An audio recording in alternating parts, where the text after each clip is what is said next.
आहेत. त्यातले 25-26 साक्षीदारांची झाली. आमच्या सगळ्यांची साक्ष झालेली आहे.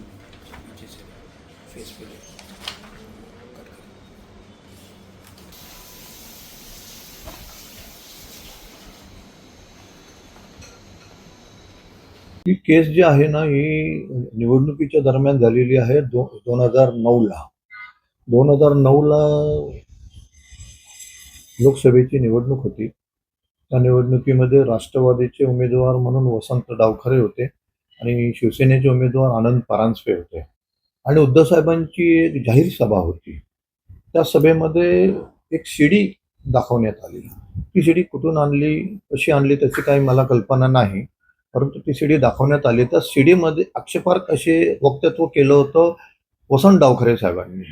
आणि ते त्या शिडीत दाखवल्यानंतर 2 दिवसानंतर, मला 2-3 दिवसांनी ती निवडणूक होती आणि निवडणुकीमध्ये वसंत डावखरे साहेब पराभूत झाले.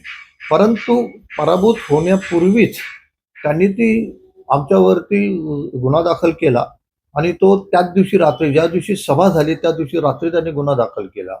आदरणीय एकनाथ शिंदे साहेब, आदरणीय उद्धव साहेब, आमचे उमेदवार आनंद परांजपे आणि मी त्या संपूर्ण सभेचा आयोजक होतो. म्हणून आमच्यावरती चौघांवरती गुन्हा दाखल झाला. आम्ही सगळ्यांनी स्टेटमेंट दिल्या आणि 27 मला वाटतं साक्षीदार होते. त्या 27 मधून एक 25 साक्षीदारांची साक्ष झालेली आहे. प्रत्येक साक्षीदारांनी आम्हाला माहितीच नाही, आम्हाला कल्पनाच नाही की आमची कशावर सही घेतली आणि आम्हाला आठवत नाही 2009चं, असं सगळ्यांनी सांगितलेलं आहे. अंतिम टप्प्यामध्ये ही केस आहे आणि उद्धव साहेब आणि मला वाटतं बहुतेक एकनाथ शिंदे साहेब देखील 5 तारखेच्या या तारखेला येतील असा आमचा अंदाज आहे आणि ही केस संपण्याच्या तयारीमध्ये आहे. निकाल लागला आहे. हा निकाल लागेल असं आम्हाला वाटतं 5 तारखेला. कारण आता ह्या 1 वर्षामध्ये दर आठवड्याला तारीख पडते. महिन्यातून 4 तारखा, 4-5 तारखा पडतायत. लवकरात लवकर कोर्टामध्ये पण अनेक प्रकरणं प्रलंबित असतात आणि म्हणून त्यांनी ठरवलं कोर्टाने पण की लवकरात लवकर ही तारीख संपवण्याची.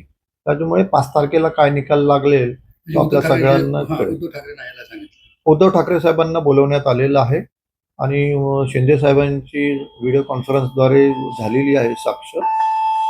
तर आपल्याला कळेल 5 तारखेला काय होतंय ते.